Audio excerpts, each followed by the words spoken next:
الحمد لله رب العالمين إله الأولين والآخرين والصلاة والسلام على سيد الأنبياء وإمام المرسلين وعلى آله وصحابته أجمعين أما بعد۔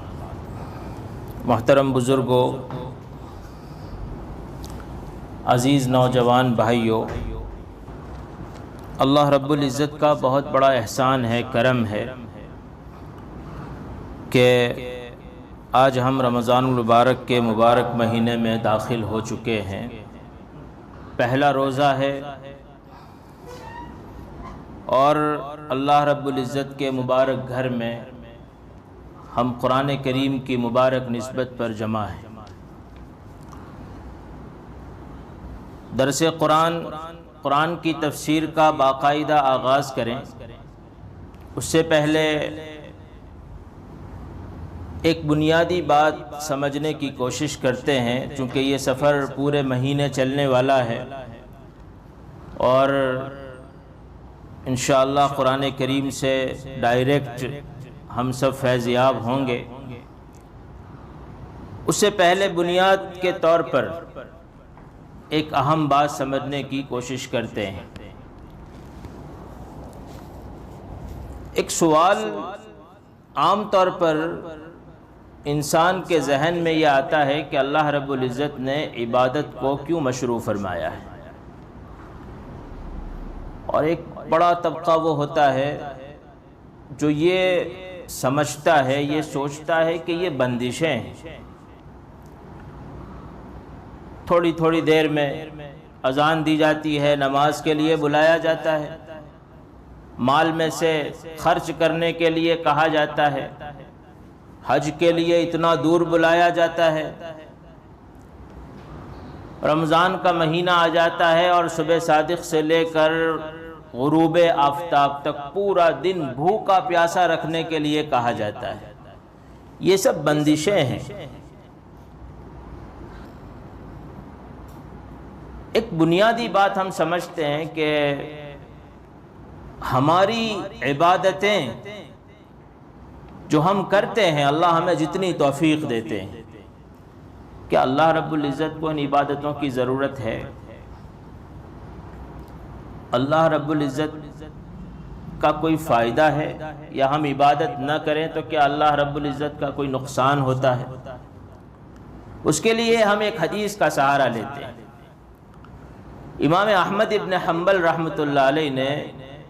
اپنی مسند میں ایک حدیث نقل فرمائی جو حدیث قدسی ہے، اور حدیث قدسی اس حدیث کو کہا جاتا ہے کہ اللہ کے رسول صلی اللہ علیہ وسلم ارشاد فرماتے ہیں کہ اللہ تعالی یوں فرماتے ہیں۔ عام طور پر جو حدیثیں ہیں ان میں تذکرہ اس انداز سے ہوتا ہے کہ صحابی فرماتے ہیں کہ اللہ کے رسول صلی اللہ علیہ وسلم نے یہ ارشاد فرمایا، جبکہ حدیث قدسی کے بیان کا یہ انداز ہوتا ہے کہ صحابی فرماتے ہیں کہ اللہ کے رسول صلی اللہ علیہ وسلم نے ارشاد فرمایا کہ اللہ تعالی یوں فرماتے ہیں، یعنی اللہ تعالی سیدھے اپنے بندوں کے ساتھ مخاطب ہوتے ہیں، ان کو ایڈریس کرتے ہیں۔ مسند احمد ابن حنبل میں حضرت ابو سعید خدری رضی اللہ تعالیٰ عنہ سے ایک حدیث منقول ہے کہ اللہ کے رسول صلی اللہ علیہ وسلم نے ارشاد فرمایا کہ اللہ تبارک و تعالیٰ فرماتے ہیں، اور لمبی حدیث ہے، اللہ اپنے بندوں سے مخاطب ہو کر اپنے بندوں کو ایڈریس کرتے ہوئے فرماتے ہیں کہ میرے بندوں، اور چند بہت ساری باتیں اللہ تعالیٰ ہم سے فرماتے ہیں۔ اب سب سے پہلی بات اس موقع پر تو ہم یہ احساس کر لیں کہ اگر کوئی بڑا آدمی، سمجھ لو گاؤں کا سرپنچ ہو یا ضلع کا کلیکٹر ہو یا پھر ہمارے گجرات کا یا کسی بھی صوبے کا سی ایم ہو، مکھیہ منتری ہو یا کسی ملک کا وزیر اعظم ہو، اگر ہمیں ایڈریس کرتا ہے اور ہمیں کوئی پیغام دیتا ہے، ہم سے بات کرتا ہے، تو ہمیں کتنا فخر محسوس ہوتا ہے۔ اللہ ہم سب سے، ہم میں سے ہر آدمی سے یہ مخاطب ہو کر فرماتے ہیں۔ بہت ساری باتیں ہیں، ان میں سے کچھ باتیں میں آپ کے سامنے عرض کروں گا۔ اللہ تعالیٰ ارشاد فرماتے ہیں کہ میرے بندو، اگر تم سارے مل کر مجھے نفع پہنچانا چاہو تو نفع نہیں پہنچا سکتے۔ پہلی بات، اگر تم سارے مل کر مجھے نفع پہنچانا چاہو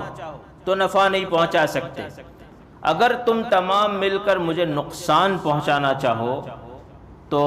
نقصان نہیں پہنچا سکتے۔ اور اگر تم سارے انسان، سارے جنات، اول سے لے کر آخر تک، میں اپنی طرف سے مبالغہ نہیں کر رہا ہوں، حدیث کے الفاظ، اگر تم سارے انسان، سارے جنات اور اول سے لے کر آخر تک سارے کے سارے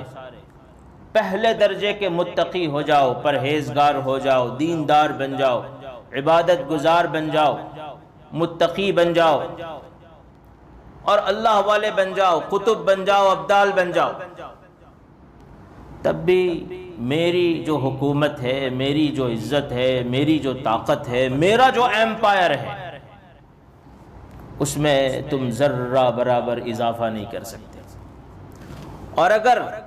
تم سارے انسان اور سارے جنات اول سے لے کر آخر تک جاؤ،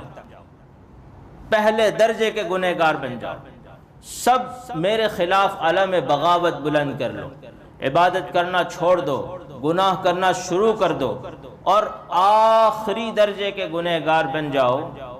تب بھی میری جو طاقت ہے، میری جو حکومت ہے، میری جو سطوت ہے، میری جو سلطنت ہے، میرا جو ایمپائر ہے، اس میں ذرہ برابر نقصان نہیں پہنچا سکتے۔ یہ اللہ رب العزت ہمیں ایڈریس کر رہے ہیں، ہمیں مخاطب ہو کر فرما رہے ہیں۔ اس سے ہمیں یہ پتہ چلا کہ ہم جو عبادت کرتے ہیں، ان عبادتوں کے کرنے اور نہ کرنے سے اللہ رب العزت کی ذات کو ذرہ فرق نہیں پڑتا۔ تو پھر سوال یہ ہوتا ہے کہ اللہ رب العزت نے ان عبادتوں کو کیوں مشروع فرمایا ہے؟ ان ساری عبادتوں کو شریعت نے کیوں ہمارے لیے لازم قرار دیا ہے؟ اس کا بھی جواب خود قرآن کریم نے آفیشیل طور پر دیا اور یہ کہا وَمَا خَلَقْتُ الْجِنَّ وَالْإِنسَ إِلَّا لِيَعْبُدُونَ۔ اللہ رب العزت انسانوں اور جناتوں کو ان کی پیدائش کا مقصد بتاتے ہیں کہ تمہیں ہم نے کیوں پیدا کیا ہے، تمہیں پیدا کرنے کا پرپس کیا ہے۔ یہ خالق کائنات کا جو پورے یونیورس کا کریٹر ہے، یہ آفیشیل ایک اعلان جاری فرماتا ہے۔ اور اس کی جو بہت ساری تفسیر کی گئی ہے، ان میں سے ایک تفسیر جو قاضی ثناء اللہ پانی پتی رحمۃ اللہ علیہ صاحب تفسیر مظہری نے شیخ المفسرین حضرت مجاہد رحمۃ اللہ علیہ سے نقل فرمائی کہ لیعبدون، لیعرفون کے معنی میں۔ تو اس تفسیر کے تناظر میں اگر ہم اس آیت کریمہ کا ترجمہ کریں تو ترجمہ یہ ہوگا کہ انسانوں، میں نے تمہیں اور جناتوں، میں نے تمہیں محض اس لیے پیدا کیا ہے تاکہ تم مجھے پہچانو، دنیا میں جانے کے بعد تم مجھے پہچانو اور میرے ساتھ کنیکٹ رہو، میرے ساتھ مربوط رہو، تمہارا اور میرا رشتہ قائم رہے، تم مجھے یاد کرو، میں تمہیں یاد کروں، تم میری نعمتوں کا شکریہ ادا کرتے رہو اور میں تم پر نعمتوں کی بارش کرتا رہوں۔ زندگی کا مقصد اللہ رب العزت کی معرفت، اس کی شناسائی، یہی روحانیت ہے، اسے اسپریچولیٹی کہا جاتا ہے، اسی کا نام تقویٰ ہے۔ اور اللہ رب العزت نے انسانوں کو اسی رشتے کو مضبوط اور پائیدار بنانے کے لیے پیدا کیا ہے۔ ایک ایمان والا جب ایمان قبول کرتا ہے اور جب لا الہ الا اللہ کی صدا اس کی زبان سے نکلتی ہے تو اس کے دل میں روحانیت کا سینس ایکٹیو ہو جاتا ہے، روحانیت اس کے دل میں پیدا ہو جاتی ہے، ایک رشتہ جو رب کے ساتھ اس کا ہے وہ پیدا ہو جاتا ہے۔ اب اللہ رب العزت نے اس رشتے کی حفاظت کے لیے اور اسے مضبوط کرنے کے لیے، اسے طاقتور بنانے کے لیے عبادتوں کو مشروع کیا۔ ہاں، مسجد میں آؤ، نماز پڑھو، اس رشتے کو مضبوط بناؤ، اور روزہ رکھو، اس رشتے کو مضبوط بناؤ، قربانی کرو۔ لن ينال الله لحومها ولا دماؤها ولكن يناله التقوى منكم۔ قربانی کرتے ہو تو ہمیں گوشت کی ضرورت ہے؟ ہرگز نہیں۔ ہمیں تمہارے قربانی کے جانور کے خون کی ضرورت ہے؟ ہرگز نہیں۔ چمڑے کی ضرورت ہے؟ ہرگز نہیں۔ یہ ساری چیزوں کی ہمیں قطعی ضرورت نہیں، ہم تو تمہارے ساتھ جو دل کا کنیکشن ہے وہ مضبوط کرنا چاہتے ہیں۔ ساری عبادتوں کا مقصد یہی ہے، ساری عبادتوں کا پرپز یہی ہے کہ انسان کا اپنے رب کے ساتھ رشتہ مضبوط ہو جائے۔ روزہ جو اللہ رب العزت نے مشروع فرمایا، اس کا آفیشیل اعلان جہاں ہوا قرآن پاک میں، اللہ رب العزت نے ارشاد فرمایا، یا ایہا الذین آمنوا کتب علیکم الصیام کما کتب علی الذین من قبلکم لعلکم تتقون۔ ذرا لطف لیجئے، اللہ رب العزت ہمیں مخاطب فرما رہے ہیں اور مجھ سے کہہ رہے ہیں اور ہم میں سے ہر شخص سے کہہ رہے ہیں کہ اے ایمان والو، تم پر روزے فرض کیے گئے ہیں، تم پر روزے فرض کیے گئے ہیں، ہے نا۔ بڑا جب کہتا ہے تو چھوٹا جو ہے وہ بڑے ادب سے احترام سے مانتا ہے، اور اس کا اتنا کہہ دینا کافی ہے نا۔ کسی نے کہا تھا کسی زمانے میں کہ لاک ڈاؤن ہوا ہے اور اب تھالیاں بجانی ہے، تو ملک کے گوشے گوشے سے لوگوں نے تھالیاں بجائی تھی، وہ ان کے عقیدت مند تھے، انہوں نے تھالیاں بجائی تھی اور طرح طرح کے تماشے ہوئے تھے۔ بڑے کا چھوٹے کو یہ کہہ دینا کافی ہے کہ کتب علیکم الصیام، تم پر روزے فرض کیے گئے، اتنا ہی کافی تھا۔ آفیشیل اعلان ہے اور کوئی کچھ نہیں کر سکتا، کسی کی مجال نہیں کہ وہ آگے پیچھے کر سکے۔ لیکن رحمت تو دیکھیے اللہ رب العزت کی، ساتھ میں فرمایا کما کتب علی الذین من قبلکم، اور یہ صرف تم پر فرض نہیں کیے گئے، تم سے پہلی جتنی امتیں ہیں ان پر بھی فرض کیے گئے تھے۔ صاحب روح المعانی علامہ آلوسی بغدادی رحمۃ اللہ علیہ اس جگہ پر ارشاد فرماتے ہیں کہ اللہ تعالیٰ نے ایگزامپل جو دیا دوسری امتوں کا کہ تم پر فرض کیے گئے ہیں، بالکل ایسے جیسے دوسری امتوں پر، دوسری قوموں پر، اگلی قوموں پر فرض کیے گئے تھے۔ اس کی دو وجہ ہیں، ایک تو اہمیت بتانا مقصود ہے کہ بندو یہ ضروری کام ہے، یہ ایکٹیویٹی جو ہم کہہ رہے ہیں تمہیں یہ ضروری ہے، یہ ضروری ہے، ضروری ہے، تمہیں بھی کرنا ہے، اور تم سے پہلے جتنی امتیں گزری ہیں وہ بھی یہ کام کر چکی ہیں۔ اور دوسرا مقصد اس ایگزامپل کے ذریعے مسلمان بندوں کی دلجوئی کرنا ہے کہ بندو یہ آسان کام ہے، کوئی مشکل کام نہیں، یہ صرف تم نہیں کر رہے ہو، اس سے پہلے جتنی قومیں، جتنے انبیاء کرام علیہم السلام کی امتیں گزری ہیں ان پر بھی ہم نے روزے فرض کیے ہیں، انہوں نے بھی روزے رکھے، صرف تم پر ہم نہیں فرض کر رہے ہیں، انہوں نے بھی کیا ہے، انہوں نے کیا ہے، وہ کر چکے ہیں، تم بھی کر سکتے ہو۔ اب بڑے پیار سے اللہ تعالیٰ فرماتے ہیں، اور پھر اخیر میں اس کی علت، اس کی وجہ، اس کا پرپز، اس کی جو حکمت ہے روزے کی فرضیت کی وہ بیان کی، لعلکم تتقون، اور روزہ ہم نے تم پر اس لیے فرض کیا تاکہ تم تقوی حاصل کرو، تاکہ تم اللہ رب العزت کے ساتھ جو رشتہ ہے اس رشتے میں جب کمی آ جاتی اور وہ رشتہ جب لڑکھڑا جاتا ہے، وہ رشتہ جب بودا ہو جاتا ہے، وہ رشتہ جب ہلکا ہو جاتا ہے اور وہ رشتہ جب مردہ ہونے کے قریب ہو جاتا ہے تو ہم یہ رمضان لے آتے ہیں تاکہ بندے اللہ رب العزت کے ساتھ پھر جڑ جائیں، اور یہ جو رشتہ اللہ رب العزت کے ساتھ بندوں کا ہے، تقوی کا رشتہ، یہ پائیدار ہو جائے اور مضبوط ہو جائے۔ تو اللہ رب العزت آیت کریمہ میں یہ کہہ دیا گیا کہ روزہ فرض کیا گیا، روزے رکھو، اور ہمارا فائدہ ہے، اور ہمارے فائدے کی جب چیز ہوتی ہے تو ہم اسے کرتے ہیں، اور ہم کرنے ہی والے تھے، یہ اللہ کا کرم تھا اور اس کا احسان مان کر مسلمان کرتے۔ لیکن اللہ کے کرم کی انتہا دیکھیے کہ اللہ رب العزت نے ہمارے لیے دو اور اہم کام کر دیے۔ ایک تو ایک فضا ہمیں عطا فرما دی، ایک خاص ماحول عطا کیا، ایک خاص ایٹماسفیئر عطا کیا۔ اللہ رب العزت نے جنت کے دروازے کھول دیے، جہنم کے دروازے بند کر دیے، شیطانوں کو قید کر لیا، رحمت کی ہوائیں چلا دی، باغ و بہار۔ اللہ رب العزت نے اس مہینے میں رحمت کی موصلہ دھار بارش کر دی۔ ایک تو ہمارے لیے آسانی پیدا فرما دی، اور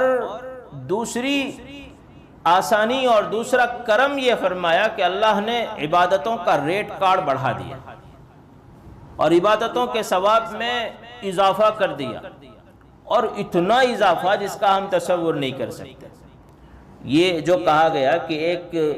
اگر نفل کام کرتا ہے تو فرض کے برابر، اور ایک فرض ادا کرتا ہے تو 70 فرض کے برابر، اور یہ تو ادنا ہے۔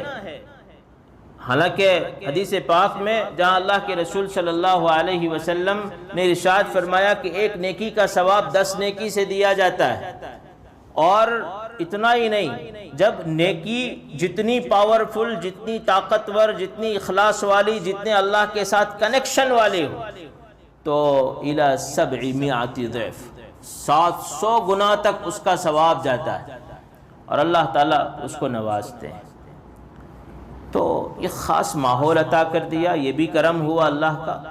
اور عبادتوں کا ریٹ کارڈ اللہ رب العزت نے بڑھا دیا۔ اب آج کے ہمارے اس سبق کا خلاصہ یہ نکلا کہ ہر عبادت جو ہم کرتے ہیں یہ ہمارے فائدے کے لیے، ہمارے فائدے کے لیے۔ ہمیں جانا ہے نا اللہ رب العزت کے پاس، اور توشہ آخرت کے لیے لے کر جانا ہے، اور آخرت میں دنیا کے لیے آدمی جب توشہ اختیار کرتا ہے، جب کسی جگہ پکنک کے لیے جاتا ہے یا کسی جگہ 4-5 دن کا لمبا سفر ہے، ٹرین کا سفر ہے، اور 2 دن ٹرین میں نکالنے ہیں، تو آدمی گھر سے توشہ لیتا ہے کہ بھئی راستے میں کھانا اچھا نہیں ہوتا، گھر سے اچھی کچھ چیزیں پکا کے لے لو تاکہ سفر میں سہولت رہے، آرام رہے، اور ضرورت کی چیزیں لے لوں تاکہ پریشانی نہ ہو۔ وہاں جہاں قیام کریں گے وہاں بھی کچھ ضرورت کی چیزیں ہیں، تو گھر سے آدمی ایک پوری لسٹ بناتا ہے اور کئی دنوں پہلے تیاری کرتا ہے، اور پھر تیاری کے بعد چھوٹے سے سفر پر جاتا ہے۔ قرآن کریم نے کہا وَتَزَوَّدُوا، آخرت کے سفر کے لیے توشہ لو، سامان تیار کرو، فَإِنَّ خَيْرَ الزَّادِ التَّقْوَى، اور سب سے بہترین توشہ تیاری ہم بتائیں، اللہ کا تقوی اختیار کرو، اللہ کے ساتھ جو رشتہ قائم کرنا ہے نا، اس رشتے کو بہت مضبوط کرو۔ ہاں، اگر ہم یہاں اللہ کو پہچانیں گے تو اللہ ہمیں وہاں پہچانے گا۔ اگر ہم نے یہاں اللہ کو بھلا دیا نا تو اللہ وہاں بھلا دیں گے ہمیں، اللہ وہاں بھلا، اور جہاں اللہ نے بھلایا تو وہاں اللہ کے سوا ہمارا کوئی پرسان حال نہیں۔ وہاں آج دنیا میں ساری چیزیں ہم کرتے ہیں، محنت کرتے ہیں، روزی کماتے ہیں، حلال روزی کماتے ہیں، اللہ کی بڑی نعمت ہے، لیکن اس کے لیے اس دوڑ دھوپ میں ہم ساری چیزیں یاد رکھتے ہیں، رشتہ داروں کے ساتھ تعلق نبھانا یاد رکھتے ہیں، اور اپنے محلے کے لوگوں کے ساتھ تعلق نبھانا یاد رکھتے ہیں، اور لوگوں کے ساتھ جو روابط ہمارے ہیں ان کو بحال کرنا اور ان کو بڑھانا ہم جانتے ہیں۔ اگر نہیں جانتے تو صرف اللہ کو نہیں جانتے۔ اس لیے جب بھی ہم عبادت کریں چاہے مختصر ہو، 2 رکعت پڑھیں، لیکن جب ہم عبادت کریں تو اس کنیکشن کو ملحوظ نظر رکھ کر اللہ رب العزت کی بارگاہ میں اپنے آپ کو سونپ دیں، اور بہت اخلاص کے ساتھ، بہت اضطرار کے ساتھ، بہت گریہ و زاری کے ساتھ اللہ رب العزت سے کنیکٹ ہو جائیں، اور اللہ کی رحمتوں کی بارش میں نہانے کے لیے ہم تیار ہو جائیں۔ اللہ تعالی ہمیں اس کی توفیق عطا فرمائے انشاءاللہ۔ یہ ایک بہت بیسک چیز تھی، بنیادی بات تھی جو ہر انسان کے لیے ضروری ہے۔ اگر اسے آدمی نہیں جانتا ہے تو پھر اسے روزہ رکھنا مشکل لگتا ہے، اسے نماز پڑھنا مشکل لگتا ہے، اسے کوئی بھی دین کا کام کرنا مشکل لگتا ہے۔ تو انشاءاللہ اللہ ہمیں عمل کی توفیق عطا فرمائے، اور اللہ تعالی ہمارے روزوں کو قبول فرمائے، تراویح کو قبول فرمائے۔ اللہ تعالی مزید نیک کاموں کی توفیق عطا فرمائے، اور وہ تعلق اور وہ رشتہ جو اللہ ہم سے چاہتے ہیں ہمیں اللہ کے ساتھ مربوط کرنے کی، باقی رکھنے کی توفیق عطا فرمائے۔ السلام علیکم ورحمۃ اللہ وبرکاتہ۔ سبحان اللہ۔